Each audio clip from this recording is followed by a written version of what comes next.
Open. Welcome back to Beery Good Entertainment. This is a special episode. This is episode 59, and tonight we're going to be talking about a rather contentious topic on our politics and controversy. We're going to be talking about abortion. We're pretty much going to try to restrict ourselves to the issue at hand right now, which is the Alabama abortion law and how the laws are changing within states. But we can't guarantee that it's going to stay there. I am here with my friend Lola. Hi, Lola. How are you? Hey, I'm great. How about you? Very good. And we also have another guest with us today, Cheryl. How are you doing today? I'm well.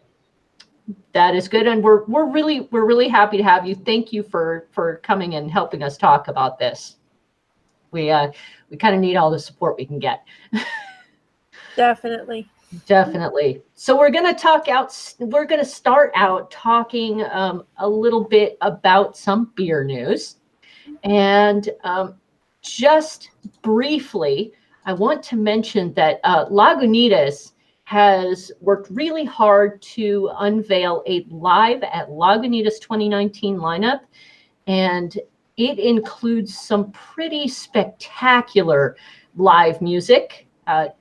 Now, May 27th is the first War and Treaty and the Dip, and this is going to go on at about Mondays and Tuesdays all the way through October 7th. And if you take a look at pressdemocrat.com/entertainment and search for Lagunitas Brewing Company, they're going to let you know exactly what the schedule is for all their live music at Lagunitas. We do have one other story, Lola. Okay, so most beer drinkers are familiar with Boston Beer Company. They may not know it by that name. They may know it by Sam Adams. It's everywhere in every grocery store and every convenience store. Even though it's still considered craft brew, it's one of the most widely distributed craft brew companies in the United States. Well, they decided they're going to merge forces with another well-known, well-distributed company called Dogfish Head.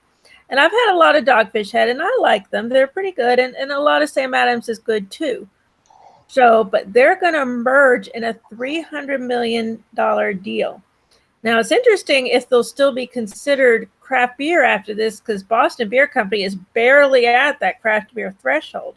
So let me read this article. This article is from bevnet.com. It says, 8 years ago, Dogfish Head and Boston Beer Company teamed up to brew a collaboration beer for the annual Savor Craft Beer and Food Pairing Experience, which I've heard about. Today, 8 years later, they signed their merger, and it's supposed to close in the second quarter of, I'm guessing, 2020. They're going to, let's see, Dogfish Head co-founders will receive 406,000 shares of Boston beer stock at about $314 per share, making them the largest non-institutional shareholders in the company behind the founder Jim Koch. And then Dogfish Head shareholders will receive $173 million in cash, and Sam Calagione will obtain a seat on Boston Beer's board of directors starting in 2020. So Calagione from Dogfish Head will be on the Boston Beer's board of directors. So this is about 4 years later after Dogfish Head sold a 15% stake to L&K Partners. So they've been kind of selling themselves off for a little bit now. But as a result of this, L&K will exit its investment. Well, I can kind of see how this is both kind of good and bad for us at the same time. Mm-hmm. It's good for us because here in the Willamette Valley, we're not seeing Sam Adams anymore. Right. We're just not seeing it. So hopefully this will bring back a lot of the Boston beer that we've been seeing trickle out of the market, even though people really loved it. We just don't see it. It's kind of bad because, again, the craft beer definition that these companies have to merge in order to actually stay alive is a little disappointing, because I don't want them to get too big. Then what's keeping them from becoming like Bush or, one of the other big conglomerates? Yeah, it's a bit scary. At the same time, these are two independent breweries. I think that Dogfish Head is still independent. And so since they're doing this of their own volition, they know how to keep integrity, hopefully. Mm-hmm. So hopefully they will keep their quality and find a way to make costs go down and make production and distribution go up. That's the hope. Well, hopefully we'll still see 120 minute coming out of Dogfish Head. I hope. And, I'm not a big IPA fan, so I'm hoping for the other types of beer, not so much the IPA. I'm hoping they still have the really good different varieties of beer. Mm-hmm. That is true. Totally agree with that. Is that it for the article? I'm sorry, did I interrupt you? No, it's okay. They say both of the companies sell 99% of what we make through the 3-tier system, which is pretty typical for the United States. There's a distributor and then the retailer. Mm-hmm. So, and they said it is a challenging moment where beer is not growing to the degree that all 3 tiers wish it was. And so they can hope to bring beer growth back. They don't plan on reducing their sales force. That's good. So hopefully no layoffs. This says Dogfish Head sales team is about 25% the size of Boston Beer's.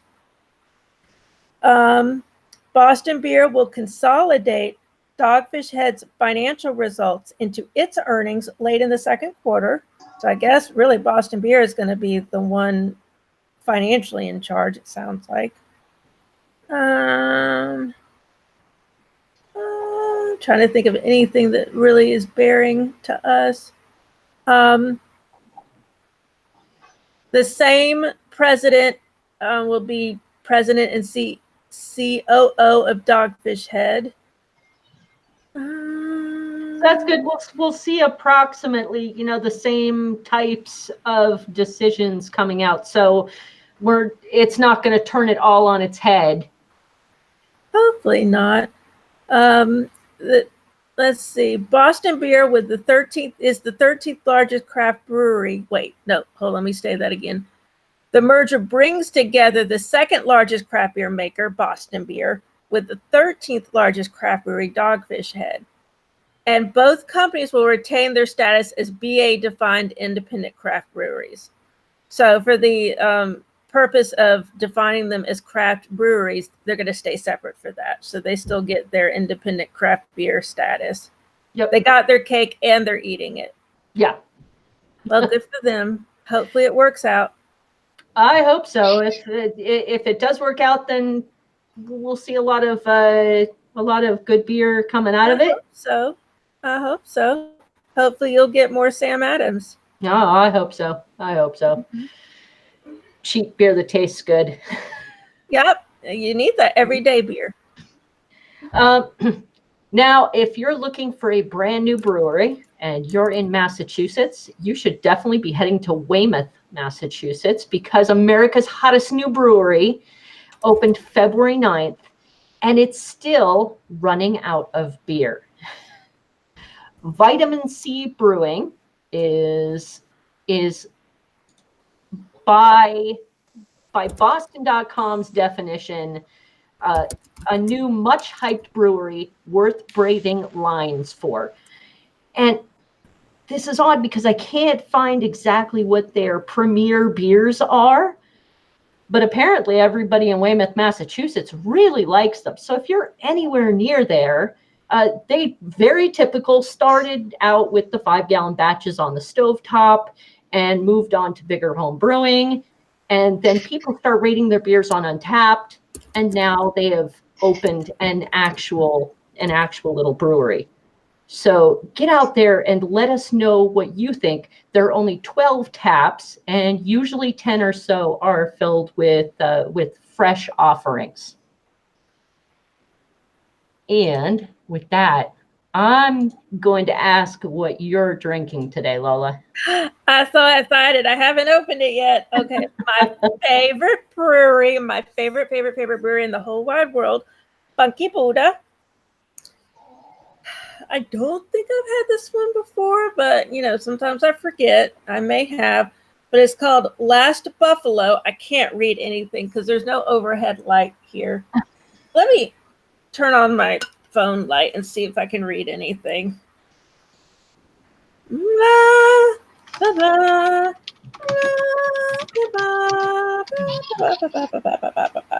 Living Barrel series, bourbon barrel aged Last Buffalo in the Park, Imperial,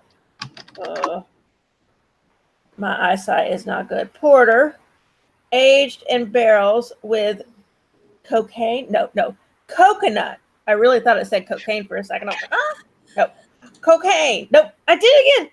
That's going to be good beer. Oh, must be good beer. Wow. I keep saying, I see coconut and it's so tiny. I'm like, cocaine? It's not cocaine. So I would never go to sleep. Coffee and natural flavors. This is 1 pint, 6 ounces, 13% alcohol by volume. I'm not going to drink the whole thing. And that's really all it says. So that's if you all. don't drink it all, that's alcohol abuse.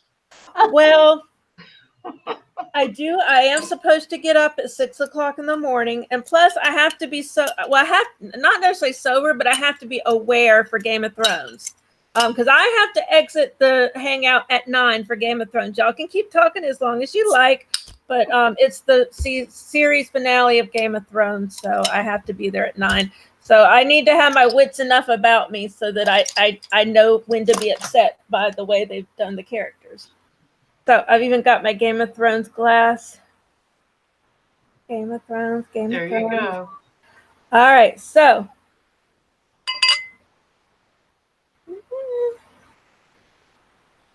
It is very dark. With the coffee in here, I probably will be up all night. No head, but that's okay. This is a heavy beer. It can't support a head. So I'm going to just do this much for right now. Look at that. Oh. It really is that dark. It is. Look at that. It is. There's nothing but flavor in that. I can tell. All flavor. It smells like coffee and bourbon. That's what it smells like. It smells very viscous. Oh man, you got me drooling now. I know. Coffee and bourbon, that's the breakfast of champions. You got that one right. I'm going to be ready for work tomorrow. I'm going to be like, yes. I'm going to walk in and be like, is it Memorial Day yet? And they're going to be like, no. I'm going to be like, oh. All right. It smells really good. Oh, this is delicious. Oh my goodness. A lot of times with bourbon aged things, it's all bourbony and a little bit too alcohol-y for me. This is not too alcohol-y. I taste, it's like, it's the coconut, but it's a malty coconut. And it's like sitting in my throat. It's really warming my throat. I really get the coconut. It really tastes sweet, but not watery and not bitter. I love it. It's not bitter at all. It's just sweet and really warm. And I love it. I love it, love it, love it. Sounds good. It does sound good. It looks like it kind of sticks to the glass too. It does. It sticks to me. It's sticking to my teeth. Can you see it on my teeth? I'm going to have to floss later and be like, Last Buffalo. Last Buffalo. I don't know what the name Last Buffalo has to do with it, but that's okay. This is good. It doesn't say on the Funky Buddha website. And it lists the ABV wrong at 11.5% too. Well, their bottle says 13%. Maybe it changed with different iterations. Yeah, probably. Probably. I don't know, but I'll trust them. They say it's 13%. I'll trust them. But man, I'm going to drink this whole thing tonight. Well, I am going from winter to summer. I'm going to start out. I'm actually going to pour both of these at the same time, although I won't drink them at the same time. Okay. This is Anchor Porter Mm-hmm. from Anchor Brewing. Okay. Good company. My notes.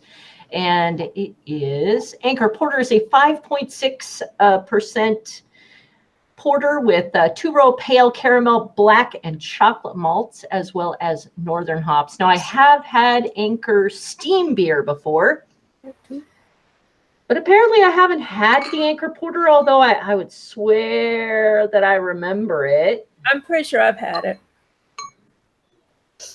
Very dark. Beautiful, no, very, very, very tiny little fast fading head, Okay. dark black.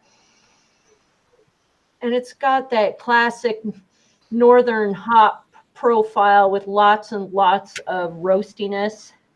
Mm-hmm. Roastiness. That's what I get. Roastiness. Very drinkable. Exceedingly drinkable. It's actually much thicker than I thought it would be. Mm-hmm. It's a very satisfying porter. I actually feel like I should have put this in a mug instead of the porter glass. Mm-hmm. Very, very dark, very rich, very drinkable, very satisfying. I would swear there's just a touch of some kind of nut flavor in here, but I can't really identify what kind of nuts. Just very nice. Now we are going into summer, and I know here in Oregon we've had a touch of 80-degree weather, so I assume that's going to come back pretty soon. So I picked up Sierra Nevada's Ostravez. What is that? I love gozes. Oh, gozes are great. I've got some gozes in there. They are very good, especially when it's hot. Yeah, this is a goze with lime and agave. It's 4.9%. Only 6 IBUs with 2-row pale and wheat malt. So yes, it has wheat in it, and Magnum hops. So here's where we're going to see whether Ostravez struggles with its hop profile, because we all know Sierra Nevada loves their hops. They do love their hops, which I just don't love hops. Well, I like some hops depending on the hop. Woo! That is just about the clearest goze I think I've seen. It's pretty. It's bubbling.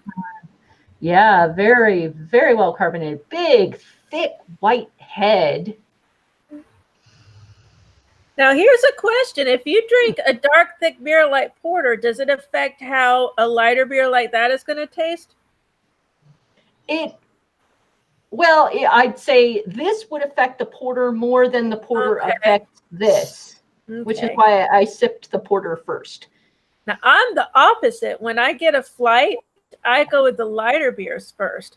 Because when I have the heavier beer, that's all I taste for the rest of the night is the heavier beer. And I agree with you, if it's just like a wheat beer or a Hefeweizen or something light like that, or just a pale, but if it's like a sour, I usually try to drink the sour afterwards. Otherwise, the sour is going to kind of curl up my taste buds for everything else.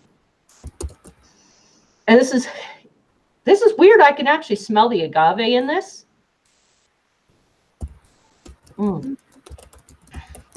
Aha, we have people in chat. Yep, we have T, our friend T in here. Hi, T. T says goes is one of the favorite lighter beers. Yeah, and this actually does not have. This does not have an overwhelming sourness to it like I'm used to with a lot of most gozes do. Yeah. Ostravez has really tamed it. So this is a very tame goze with lots and lots of lime flavor, a little bit of salt, very sweet. Again, very drinkable, very summer, exceedingly summer. So if you see Sierra Nevada and you need a low ABV beer, this one's definitely going to be for you. Wonderful. And I'll set that one aside. And poor T is at work, so he doesn't have any beer. Ah, Wah, wah. Well, I'm glad you joined us anyway, T. all righty. And now Cheryl, we were going to ask her what she's drinking, but she's taking a break, it looks like. I think so. That's okay. Cheryl can come back whenever. Yeah, she'll come back later. I'm going to start us off on our journey through controversy here. Yeah, the good times are gone. Yes, because on May 15th, Alabama signed the most restrictive law that we have seen since before Roe versus Wade. They signed into law the Alabama Human Life Protection Act. This makes abortion in Alabama illegal, even in cases of rape or incest. For those who don't know what Roe versus Wade is, Roe versus Wade was our 1970 here in the United States, our 1973 conflict where two attorneys, Linda Coffey and Sarah Weddington, successfully argued that a woman has the right to choose whether or not she can have an abortion. Roe was just an alias for the plaintiff, and Henry Wade was the arguing defender for the state of Texas. In 1992, Roe versus Wade underwent a challenge. They were thinking that the whole thing, Roe versus Wade, was going to be overturned, but it only resulted in states being able to increase restrictions on abortion. And we've seen that over time, little by little, never as much as Alabama has gotten to right now. So, Lola, what do you think about the new law that Alabama has put out? Well, I'm embarrassed. I lived in Alabama for 10 years. I went to college there, and I am truly embarrassed and ashamed. And I know a lot of people in Birmingham who I'm sure are livid about this, because I know a lot of people who worked for pro-choice causes. I know a lot of people who have been in the circumstances, and unfortunately, that led to them deciding to have an abortion. And it's just horrifying that we're still having to fight for this to this day, 40-something years after Roe versus Wade. And I can tell you a few stories that led me to think the way I do. I mean, first, what led me to think the way I do is there are too many people before 1973 having back alley abortions. People are going to have abortions. They have for thousands of years, and they will continue to. And I would prefer that it be done in a medical safe situation versus being in some kind of den house done by somebody with a dirty whatever. And I helped take care of somebody who had had an abortion. This was in like 1992. And a friend of mine said, I have to go with my friend. She's having an abortion. When we come back, will you help me take care of her? And I said, yes. And she came back, and I helped, for like 6 hours. She stayed and recuperated in my friend's apartment, and I helped her. I wiped her off with a washcloth. I gave her water. And she was very upset and very distraught. And I knew at that moment this was not an easy decision for her. This isn't something she's proud of, or that, she did because she wanted to stick it to somebody. This was a very personal decision for her. And this is not something that people do lightly. And if people think that this is just a game to people, it's not. It is a very serious decision. And women do not need to be bullied or shamed or anything when they make this decision. That's why I get furious when I walk by an abortion clinic and I see people outside. These people harass people. They harangue people. Even if the person is not someone using the clinic like myself, they harass me. I'm just walking by. I can imagine what it feels like for a young woman or any woman to go into a clinic and be harassed by people yelling at them, calling them baby killers, and it pisses me off. And then the biggest reason that I feel so strongly about it is that I witnessed what what extremism on the other side can do. Like I mentioned, I lived in Birmingham for 10 years. In 1998, I was going to the University of Alabama at Birmingham, and I had actually, up until a few months before, I had lived 2 doors down from an abortion clinic called New Women Clinic. And I had just moved, like 2 months before, I had just moved further away, but I still walked by my old apartment complex every day going to school. So I was walking through, there's a section in Birmingham called Five Points. It's like sort of in the middle of town, and it's, where a lot of shops are and stuff.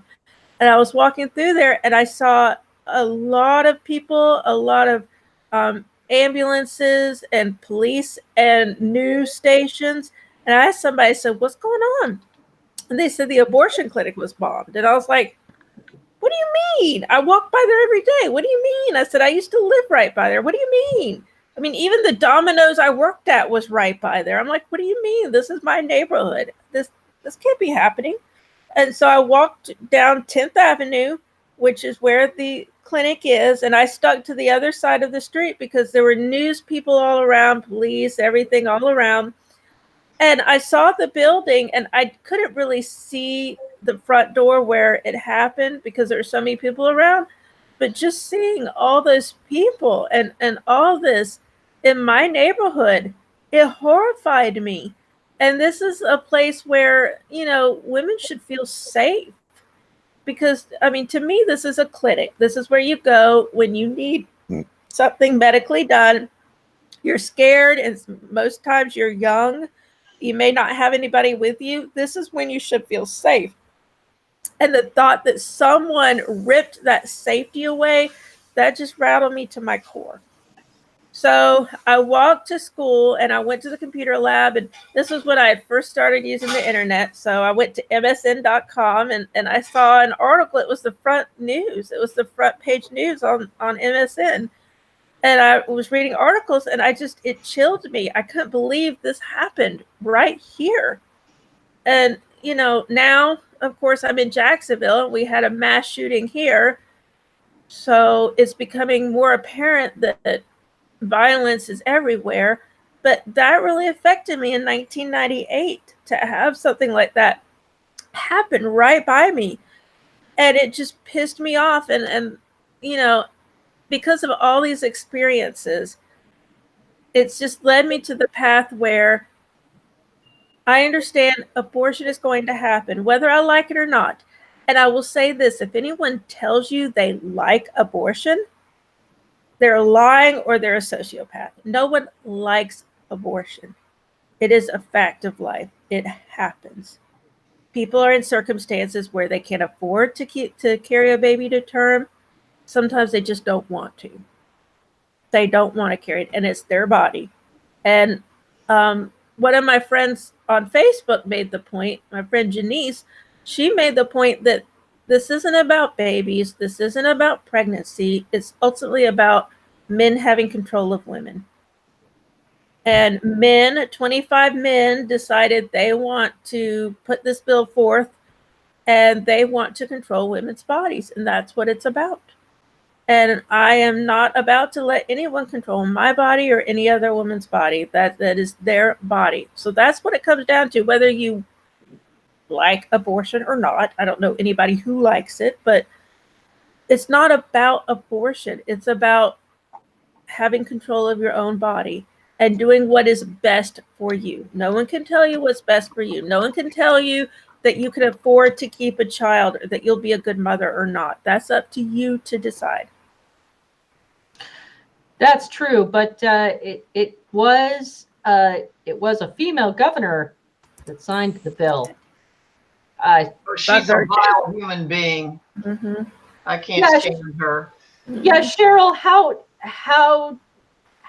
what do you think about the Alabama law? I lived in Montgomery for about 10 years. Mm-hmm. And at the time I was divorced, and my boyfriend happened to be black. Yeah. Go to restaurants, and they would always seat us at the back by the kitchen. And that happened like 3 or 4 times, and I finally, I got mouthy. Yeah. It's a thing I do. That's okay. And Tony was steady telling me, no, it's okay. And I'm like, no, it's not fucking okay. Mm-hmm. Excuse my French. Yeah. Oh, no apology needed for language here. No. Yeah. We say it all What the I time. saw and what I'm seeing now in Montgomery, in Alabama, in the South, because I came to the South in the 60s during the Civil Rights era. I protested for Roe v. Wade, and fought to get it passed. I shouldn't have to be doing this again.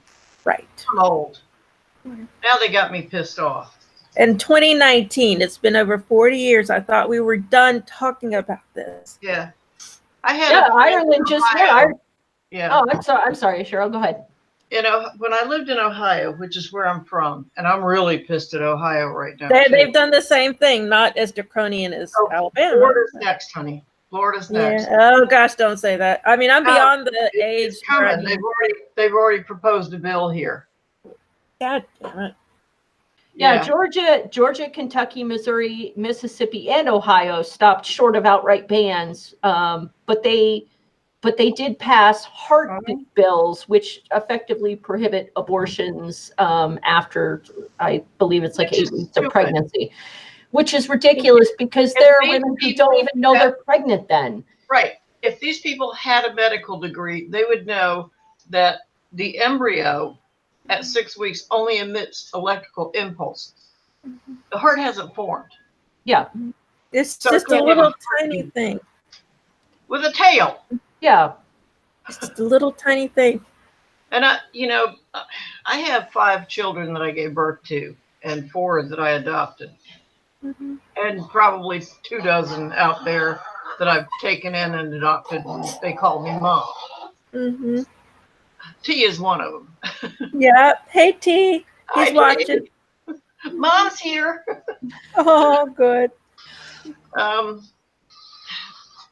I was divorced with 4 boys, and I got pregnant by my ex-husband. Yeah. And I kept thinking to myself, we weren't in a position to reconcile because I caught him having an affair. I found him under his bed. Great. Yeah, it was fun. Anyway,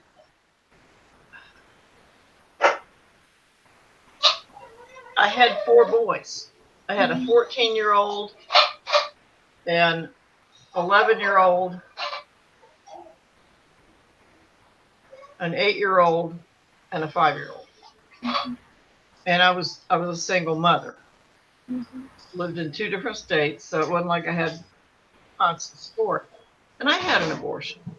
I had gone to my doctor to get a pregnancy test. This is before you could buy a pregnancy test over the counter. Okay. So I went to my doctor, and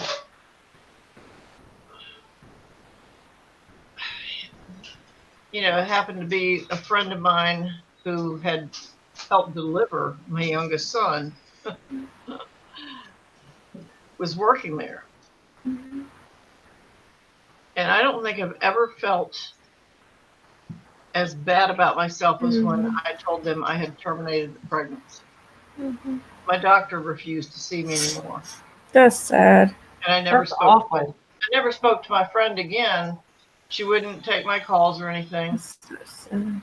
And my youngest daughter now is still she's named after her. Oh. So,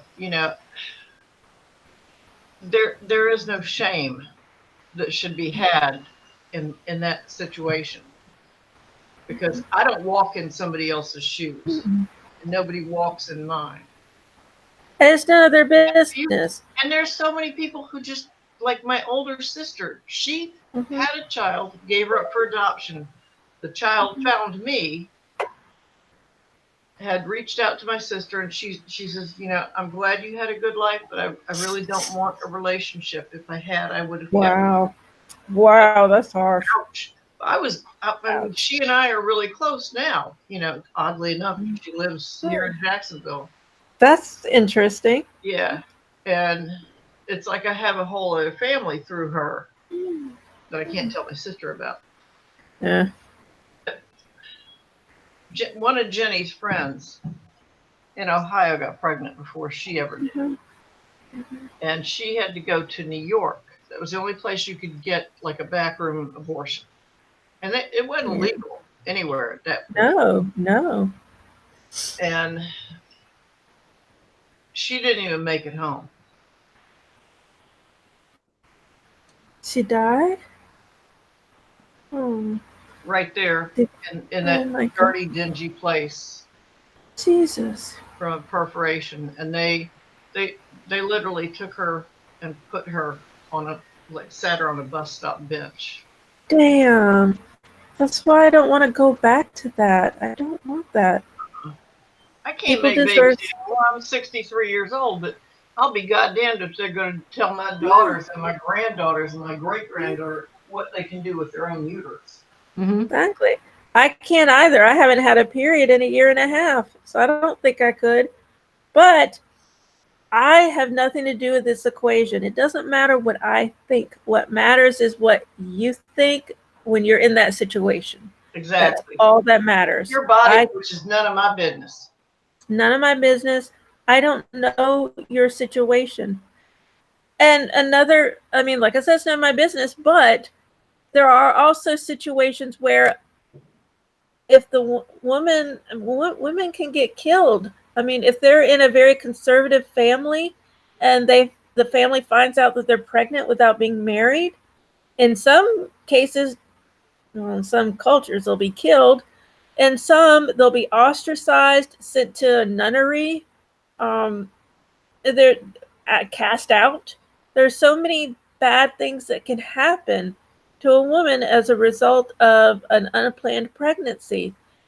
I believe it's their choice. If they want to avoid that, then they should be able to get an abortion. And it should be safe. And it should be safe.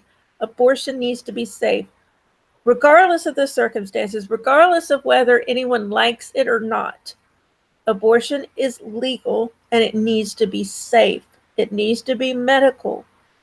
And it needs to be when the woman thinks it's necessary, whether it's 6 weeks or 8 months. And I mean, I have my own opinions about late-term abortion, but it's just an opinion. I have nowhere to talk from. I can tell you this about late-term abortion. It's not done. I didn't think it was much. Unless there is a medical reason for it.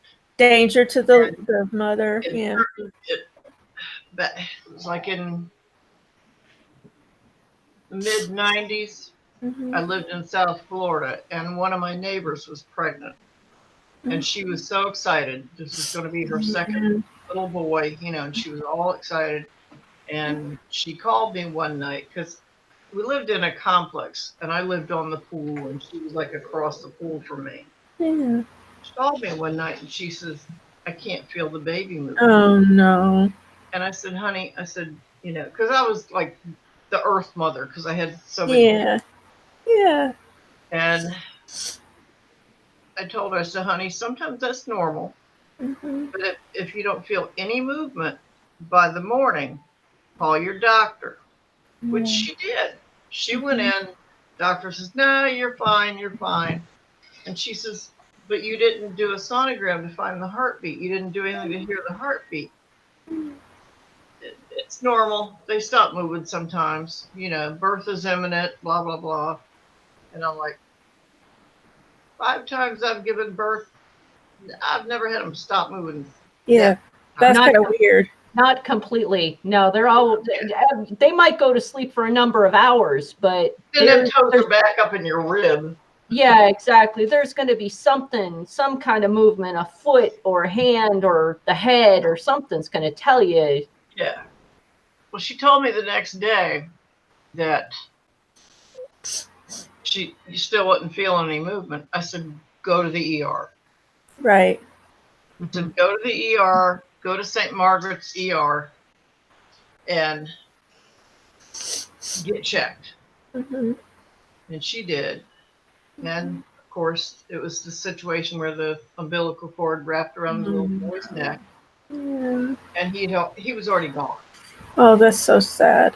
They made her carry that baby till she went into labor. That's sick. They wouldn't That is, induce that's her. really sick. Yeah, That's sick. and she was never okay after that. She would be Never devastating. okay. Be devastated. It was I like can't imagine. it broke her. Hmm. I can't imagine being sent home knowing that your dead baby is inside of you. Yeah, Even if they had done the procedure right then, that still would have been heartbreaking. right. But But having to go home. having to go home and not being allowed to take care of the Right. situation, Yeah, that would just break your spirit. and Well, that's what it did to her, and that's where we're going to get back to if this storm that's coming through with the white patriarchy deciding that women should be barefoot and pregnant while they get their mistresses abortions, because if they got a mistress like of course. the senator from Alabama Hmm. resigned shortly before this bill was passed because it came out that he had tried to get his former mistress to get an abortion. What a hypocrite. I'm glad he resigned. Well, I noticed when you said that hospital, you said Saint. Now, my mother, she was. But that was one in Alabama, in Montgomery.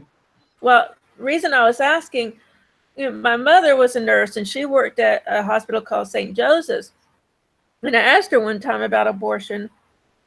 And she said, well, at our hospital, they don't do it because it's Catholic. So I don't know if it's still like this, but 20 years ago, Catholic hospitals didn't do it, which I have mixed feelings about that. I wouldn't tell anyone they had to do something they didn't want to. So I have mixed feelings about that, but it makes me wonder if someone is in a situation where their life is in danger, the mother's life is in danger, and they go to a Catholic hospital, are they not going to be given an abortion if it would save their lives? In Ireland, until recently, no, they weren't. And we saw women, high-profile women, die because of it. And that was a catalyst for passing that law. And we, as the United States, are going to wind up going back to that if we don't stop it right now. We're sliding back. I can't believe it. I can't believe 2019 and this is happening. I'm like, we're past this, people. Now I'm hearing like we were until Donald Trump decided to enable all the white men. Well, interestingly enough, Alabama doesn't even have Trump on their side. Donald Trump tweeted that he is pro-life, except in the cases of rape, incest, and danger to the mother's life. So he flat out went against Alabama. Okay, so sorry, I don't like him. Yeah, I don't like him either. Yeah, but he said things different in the 80s. Oh yeah. Well, he's flip-flopped. He was in the 80s. He said he was against abortion completely. Yeah. He's just a liar. And then in the 90s, he said he was pro-choice. Yes. Well, he was a Democrat in the 90s when he wanted to court all the celebrities. Right. So he's flip-flopped according to whoever. He becomes whatever somebody, wherever his power can be gleaned from. That's where he jumps to that. He adapts to whatever. He adapts to whatever he thinks he wants. And that's not a president leaning to the power of the people, demanding what they want of him. He's just doing whatever he wants that's good for him. Oh, definitely. And that could hurt us enormously. Yeah. Now, the biggest argument I've heard so far, and you're right about, the late stage abortions, 90% of all abortions occur well in that first trimester. Another portion occur in the second trimester, and in late third trimester abortions only happen if it is exceedingly detrimental to the woman's life. Right, and they don't happen in the clinics. No, they don't happen. They happen in the hospital setting under the OBGYNs. He sees it. Yeah. It is a surgical procedure. Right. at that point, if the baby is completely formed, yeah, I would imagine it would be. It's a much deeper procedure than what they would do in a clinic, I would think. Mhm. Well, another interesting thing about the case of rape, incest, and danger to a mother's life, that used to be a non-starter. I mean, everyone used to agree, oh, that's okay. Because in the 90s, I worked for a polling firm. I was the one on the phone saying, do you have a few minutes to give me your opinion on politics? Would you be less likely to oppose someone, blah, blah, blah? And one of the questions was almost always about abortion. And this was in Alabama. This was in Birmingham. Although sometimes we called out to other states, but it was almost always the South. And one of the question was, do you oppose abortion? And, I got a fair share of yes. But then it would say, what about in the case of incest, rape, or danger to a mother's life? And I got a resounding, oh, that's okay. So Alabama doesn't even know. I mean, it's like they're going against even their supporters, because almost everybody who is pro-life still agrees that in these extreme circumstances, rape, incest, or danger to a mother's life, yes, it's okay. We understand. So they're ripping away this section of the populace who actually agrees, okay, it's okay in this point, I I really mean, wish. Sorry, I'm sorry, I interrupted you. Oh no, I was just trailing off. It's like they're making up stuff now, because there's no reason to strip away the caveat for these three, incest, rape, danger to a mother's life. There's no reason to strip that away, because it's universally understood that that's acceptable, even amongst pro-lifers. So Alabama is like, they're digging their heel in when they don't even need to, and it pisses me off even more. Yeah, they keep talking about the unborn life's right to life. Now, when are we talking about, where the hell are you drawing this line that that this fetus has suddenly become this person with more rights than the mother who is carrying it?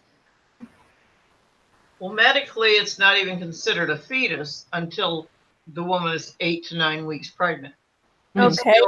It's still a zygote or an embryo. Yeah. Okay.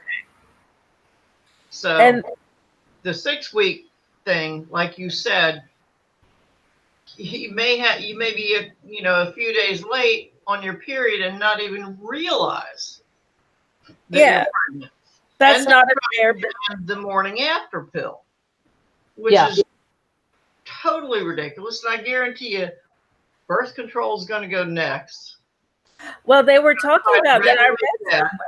They're talking about IUDs and stuff like that, about making that punishable if someone gives a patient an IUD. They're talking about that next. And I'm like, okay, hold on. What? And this is where this is where it comes down to men wanting to control women. Because if you really drill down to the reasoning behind this, what they want is for women not to have sex with anyone but their husband. And when they're told to have sex. When they're told to have sex, right. It doesn't matter whether they want to or not, when they're told to have sex. So ultimately it comes down to that, because you could argue, which I would, it would be better to prevent pregnancy in the first place. I would argue that. I'm all for birth control. I would rain down birth control upon the heads of everyone if I could, because birth control is wonderful. I'd much rather be proactive and not have the situation in the first place. But some people would say, no, you don't understand. That leads to women having sex outside of a marriage, or, I don't know, not caring how many times they have sex. I don't know. But that ultimately, some people just want to control when women have sex. And birth control does not play into that. Women having power scares the white patriarchy. Really does. Thank you. Mm-hmm. Thank you. It scares them to death. They're terrified when women stand up and rise together. Absolutely. And but yet it makes no sense to me, because these same men You know they messed around. Yeah, they still mess around. Of course they do. And they're and then- probably all pedophiles. Yeah, probably. But well, a lot of them. We won't say all, but well, these Okay, I men. was stereotyping for a minute. I know. I know. Well, Throw it. well, I'm- actually, we're. I mean, the pedophilia remark is actually fairly spot on, because the Alabama bill does define a woman as anyone, any age. female of any age. Does not have to be the age of consent. Mhm. It doesn't matter if this is a 12-year-old had her first period, raped by her father. That girl is going to have to carry a baby to term. That's disgusting, and that's evil. It's And in disgusting. some evil. states, the rapist can actually get custody, Ugh, shared custody, and or visitation rights. that's so disgusting. And it's Where not they going to matter. It's not going to matter if that child has severe disabilities that are discovered, Right. as long as the fetus is viable when it's being born. She's still going to have to carry it. That's Yeah. disgusting. I hope that there are people around who can help her. I hope they're able to get that child into the adoption system. And that's another thing. Okay, people say, oh, well, just give the baby up. You're giving the baby up to the foster system? You don't know what's happening. You don't know what's happening to that child. It's out of control now. There's so many kids in foster care. That's why when people say, oh, I'm pro-life, or they protest, like Riley, my youngest daughter, we went to a drugstore one day, which happened to be at the front part of the parking lot where a women's clinic was. Mhm. Now, they didn't actually do abortions there. They would, But that doesn't matter. okay? Mhm. It was a Planned Parenthood clinic where you could get birth control, and they would, take care of you if you were sick or whatever. Mhm. And she says, can I? And she's pointing to these protesters. I'm like, yeah, go have at it. Good. I'm glad. She's got this giant green mohawk at the top. Oh, I think I like your daughter. And she's awesome. Good. She's got, tattoos, and she's got, piercings and stuff, and she's dressed all in studded leather. Ooh. She walked up to him and she says, hi. Mhm. And they started talking to her, and she says, so let me ask you a question. She says, so if you want people to stop having abortions and bear these children, she says, how many of them are you going to adopt? That's exactly the right point. Going to adopt. And how are you going to figure out how to take care of them? Well, Right. and they would stutter and stammer, and they didn't know what to say to her. Right. Like, oh my God, this 16-year-old kid just nailed an entire group of protesters. Yeah. By being nice. Yeah. Ask questions. Are they going to take care of these kids? When she had her mohawk and stuff, she was scary looking. Awesome. I love that. Yeah, nationwide, our foster care system is absolutely broken. And our whole education system is going down the toilet. Yeah. We can't afford to feed everybody because prices are going nuts. I mean, it's pretty crazy. You have to think of the person's whole life, not just an individual fetus's rights. Mhm. Right. I mean, if you're worried about this little mass of cells' rights, what about the kids at the border? What about their Right. rights? The What kids who about are dying. Children who are aging out of foster care with nowhere to go, no support system, Yeah. that end up on the streets, on drugs, or God forbid, pregnant, Or in prison. and Yeah. all in the system. Yeah. In one They, way or another. Let's take care of the ones we got here. let's don't spend worry our time. Don't worry Yes. about the ones that people don't want to have. Yes. Let's worry did. about the kids They we did. have now. Mhm. Let's worry about the kids we have now. Make sure that the foster system works. Make sure that these kids aren't going to pedophiles or people who just want a paycheck.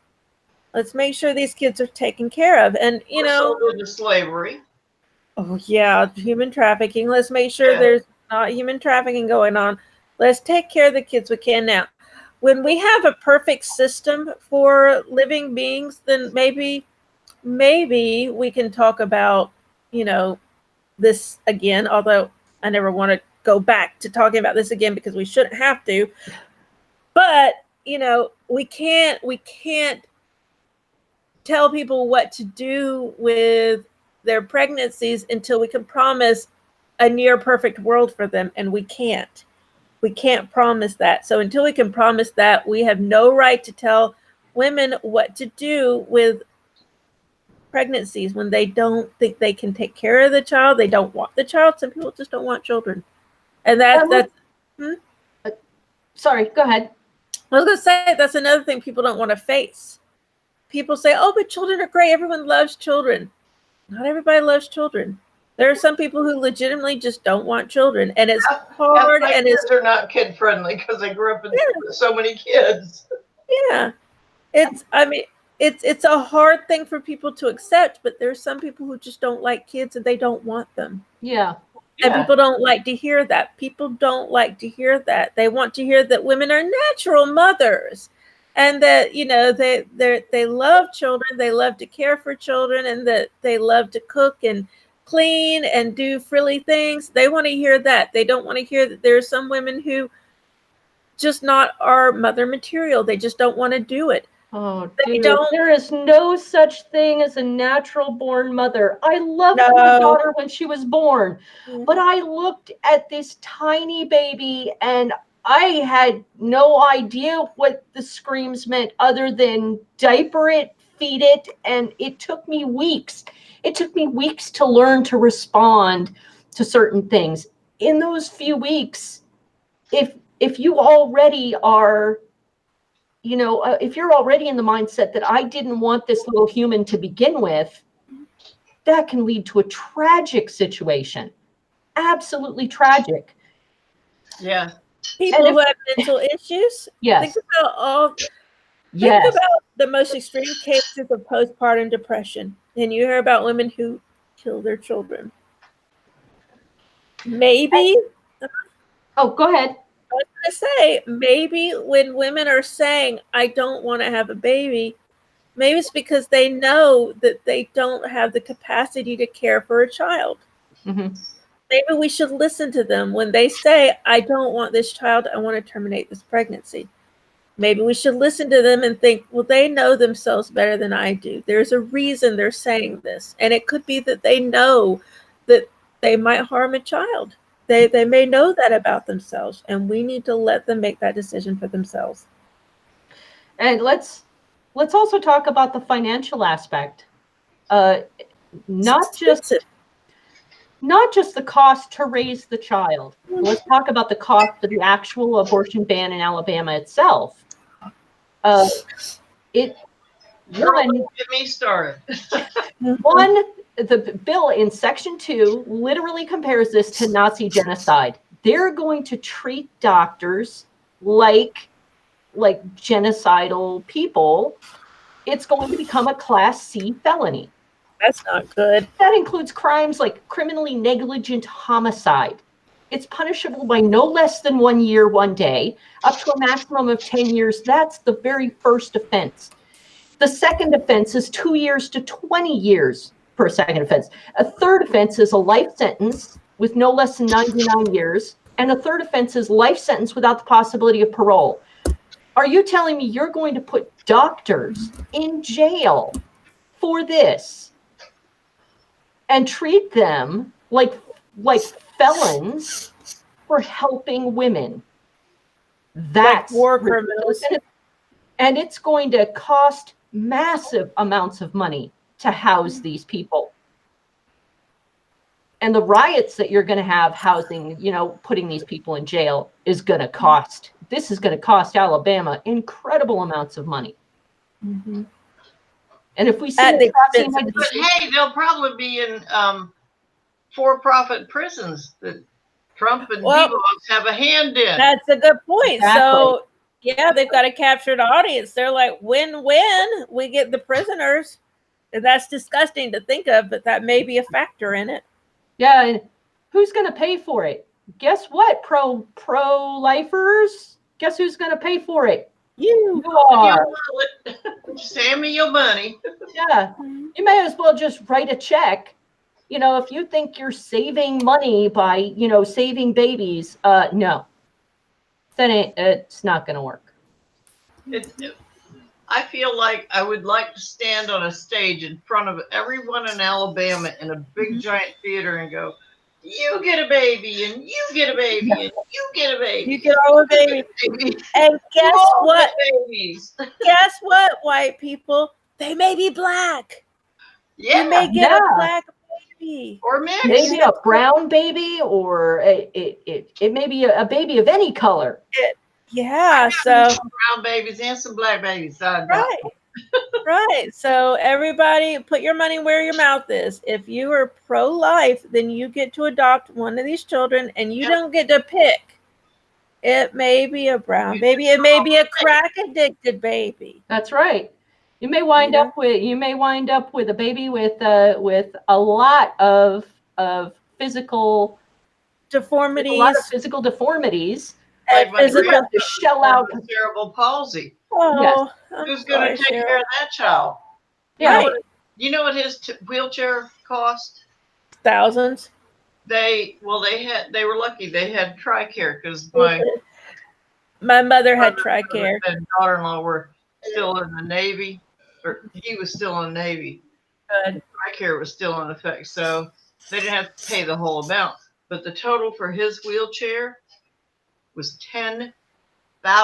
Doesn't surprise me. Was it a motorized wheelchair? No, it was specially made to fit his body, which he outgrew rapidly. Oh, that's so sad. Yes, because children with cerebral palsy do grow. They grow like other children grow, and you still have to have special equipment to help them grow. He's high functioning, but he can't walk. Yeah. I mean, he's got a stand-up walker now that he can do short spurts. Okay. But he still has to have a special wheelchair fitted to his body because with the cerebral palsy, he kind of leans and falls over. Yeah. Kid never stopped smiling. Good for him. That reminds me, one of my favorite shows was canceled. Have y'all ever watched Speechless? No. I have not. It's a really good show. It's about a family, and the oldest son has cerebral palsy, and it's a really funny comedy. And they managed to make it a show about everyone. It's not focused on the young man with cerebral palsy. It's about everybody, and they're just always very funny, but yet very kind and very deliberate in the way they approach his illness. They never make people feel sorry for him. It's a great show. It was on for 3 seasons on ABC. It's called Speechless, and they just canceled it because ABC sucks and hates life, I guess. I'm certainly not going to tell a mother who understands she's going to have a baby with cerebral palsy that she can't have that baby. That is entirely her choice. Completely. I have no control over that. Yep.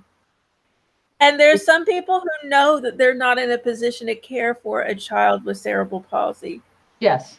If a woman is barely making it on Medicaid and barely stringing a life together, and you tell her that her baby has cerebral palsy and is going to require $10,000 chairs, not to mention 24-hour care and hospitalization quite a bit of their lives, you can't expect someone who has no insurance and maybe no job or not a well-paying job, you can't expect that woman to say, bring it on. You can't. People know their limits, and that woman may say, I can't do that right now. And that's okay. And we have to say that's okay. And that may be distasteful for some people. And that's okay. It's going to be distasteful for some people. But it's none of their business. It's this woman's business. She's the one who's going to have to find a way to pay this money, or, well, if she can't pay this money, then what happens? What happens if she can't pay that money? Her child dies, and then she goes to prison for child neglect. What happens if she can't pay all this money for this child to survive? What happens? And the people who are judging her aren't thinking about that, but she is. She's thinking about her future and what's going to happen to this child. And she deserves the right to have the alternative of, I'm not going to do it. I'm not going to have this child. She deserves it. Every woman deserves that choice. Right. Before that child is born, they deserve that choice. That's where I'd want to stand up on the stage. I want to stand up on the stage and encourage all the women out there to make sure that their voices are heard, that they want that choice. Mm-hmm. I want them to yell and scream loud enough so that lawmakers get the point. Mm-hmm. Keep making a nuisance of yourself. Don't stop. I've gotten pretty good at that. Yeah, call, keep on calling, text, Twitter, everything you can. And not just that, but support women around you. I found some sites where you can help people. There's a site that's Alabama specific called, I think it's Yellow Jacket, and you can contribute money to them. But there are also ways you can physically help. If you have a car and you know someone who needs an abortion, but she's in one of these states, take her to another state or offer to let her stay with you. Because another thing that people don't talk about is if you go somewhere and ask for an abortion, you generally can't have it that day. They usually make you wait 24 hours, 48 hours, some amount of time. And most people can't afford a hotel room for that long. I couldn't afford a hotel room for that long, and I have a decent paying job. Offer to host people if they have to stay somewhere for a while. So if you're in a state where a person's abortion is allowed, I can't tell you to offer your home to strangers, but consider it and offer your car or offer to pay for a hotel room. If you don't want to open up your home to someone you don't know, that's fine.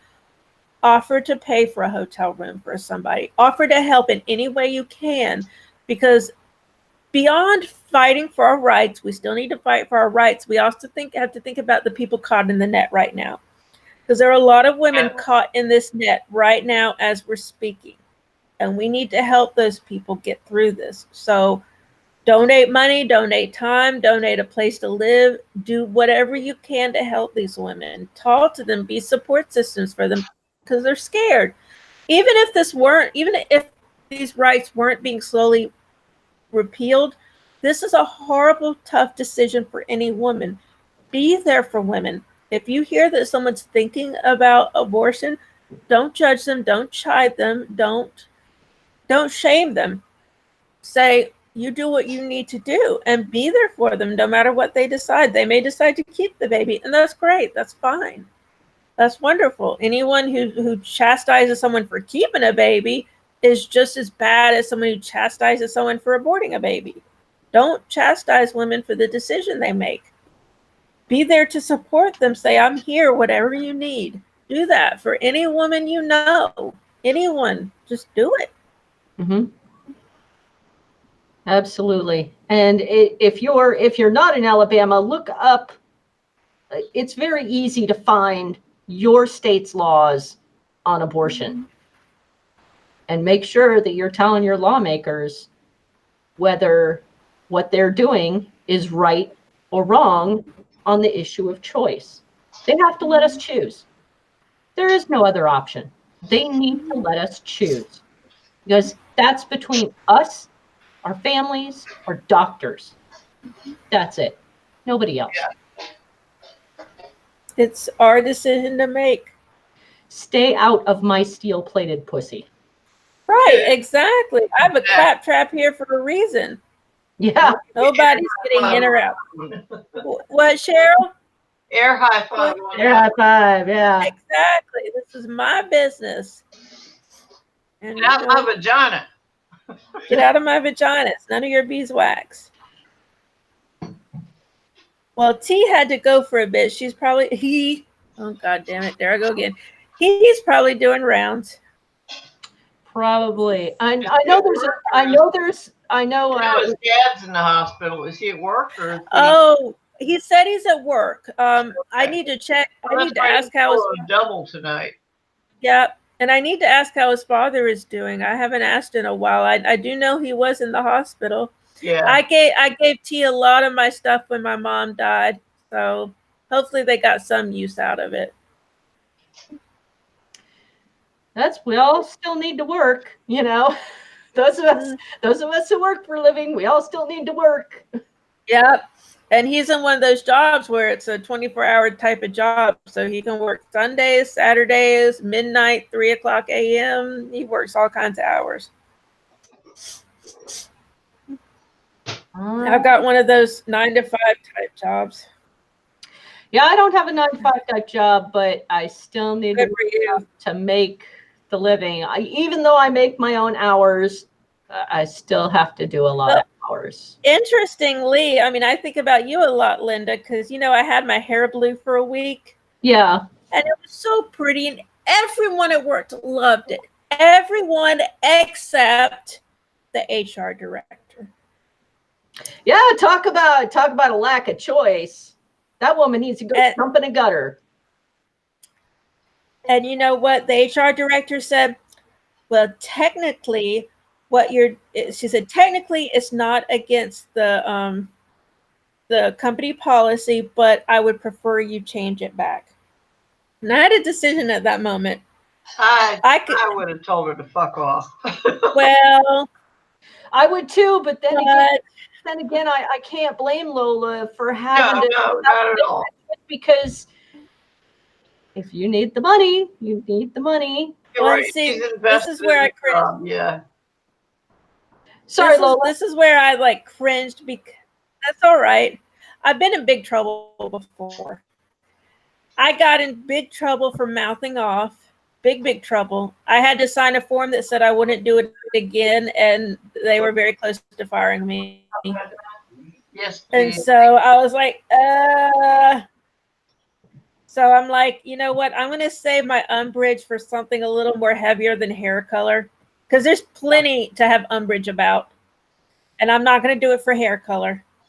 But I did tell her, because one of the big things about the company, they keep saying, the number one thing that employees talk about is culture. So we're trying to be a fun culture. We're trying to be inclusive. We're trying to be a good culture. And so I told her when she said that, I said, I just want to let you know, y'all talk about culture a lot. Well, a lot of younger people are experimenting with their hair color. You're going to see this more and more. So you might want to think about that. And she just went, we prefer you change it. And then the next week, okay, so I dyed my hair dark brown, which on top of the blue turned black. So I was sitting with my friend Ray at work in like the lobby area, and she walked by and she said, I like your hair. And I went, and I looked at her and went, and Ray started laughing because I was like, I like your hair. I started doing that thing, and Ray started laughing. I was like, I like your hair. I like your hair. I like your hair too. Ugh. So I did my little rebellion thing by like doing this thing to her. So there are other things for me to fight for. I'm not going to fight over a hair color. There's a lot more to fight over. Yeah. I will fight for your hair color. I've got picture Ray. Give me her name. I miss my blue hair. I really do. I miss it. And it wasn't bright blue. Huh? You saw it? Well, the picture on Facebook. The thing is, in the sunlight, it looked blue. But in regular light, like in our office, it just looked blue-black. Yeah. See, Jay says in Ireland you could sue them for discrimination. Ooh. See, I wish we could do that here, but we can't. I want to go to Ireland and live. I know, I do too. They're cool Yeah, now. I've Nobody, always dreamed of nobody, retiring and going to Ireland and living on the seacoast. nobody I would in my, love that. no, certainly nobody in my circumstances could afford an attorney to go sue somebody. Well, and when it comes to discrimination at work, there are predetermined factors that you can sue for. Gender, sexuality, age, race, and I'm afraid that hair color isn't one of them. I don't think. Oh, phooey. Should Although, be. I mean, when you think about it, Create your own religion and blue hair is required. that's true. And I mean, really, there is a such hair color as blue-black. That is a hair color. And I mean, if I really think deeply about it, she said it's not against company policy. So if they did fire me for it, that would be a lawsuit. But I mean, I didn't contest her. She didn't tell me I couldn't. She just said she would prefer I change it. And I didn't contest her because I didn't want more bad blood, because I've been in deep trouble before. And I know the way the world works. Even though technically I was in the right, people hold grudges and people find ways to make things hard for you if they hold a grudge. And I just didn't want any bad blood because of this. I'll pick my battles. There are plenty of reasons for me to have bad blood, but I'm not going to let hair color be it. I've got plenty more to work with. Plus, my security clearance is coming up, and if I get angry, I could lose my security clearance. Fish? Yeah. Oh, What's going on? Sorry, my son-in-law is cooking and it smells really good. Oh, good. Okay, that sounds awesome. that sounds like my son when he cooks Thai food. Ooh, because he was in Thailand. Yeah, he was in Thailand. He learned to cook some really good things. And I go sneaking around the kitchen. What you cooking? That's a good reason to keep him around. I have said that I haven't eaten him yet. Because of that, He's a good kid, though. He's good. he is a good kid with a great name. I love the name Talon. That's an awesome name.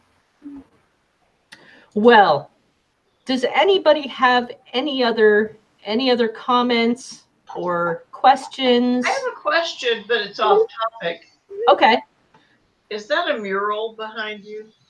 No, it is not. It's actually just a sheet. Because I love it. It's one of those things you can get. It's a backdrop, right? It's a backdrop. It's a backdrop. You get it for like video production. Amazing. Yeah, I love it. It cost me about $40. Not bad. On Amazon. Wow. I would put that on my bedroom wall. Oh, it's fantastic. You can get them on Amazon usually, huh? Yeah, down. I got mine off of Amazon. Down on the lower sweet. corners, they're actually cobwebs, and Yeah. it doesn't look like this in real life. If you were here looking at it, the books would look really weird to you Okay. because the camera sees differently than we do. Okay. The camera sees it like it's real shelves and real books. Reading and doing Yeah. a Harry Potter type thing. Yeah. Yeah, and the light coming down is not real light. Oh, that's awesome though. That's part of the backdrop. Oh, that's part of the backdrop? I didn't even realize that. Yeah, the light on it is part of the backdrop. Oh, okay. Yeah, I have the blinds drawn and everything. That's awesome. I did not know that. You can find a lot of cool stuff. I had one too. It's broken down now. Mhm. Before my mom lived with us, the room that she lived in was my office. Yeah. And I had a huge backdrop holder like you have, and I had a lot of different backdrops, and I had really a lot of fun with it. But when our mom moved in with us, I had to give all that up. So the backdrop holder is actually kind of broken down, and I haven't used the backdrops.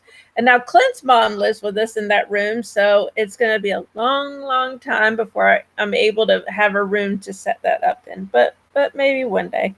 Someday. Someday. Well, if you guys do, if anybody out there listening to this podcast, either today or later on from now, wants to get a hold of Very Good Entertainment, you are more than welcome to ask us questions or ask for resources, links to resources, or any help at all to help you in your state, in your political activism, or just to ask our opinion or let us know what you think of this show.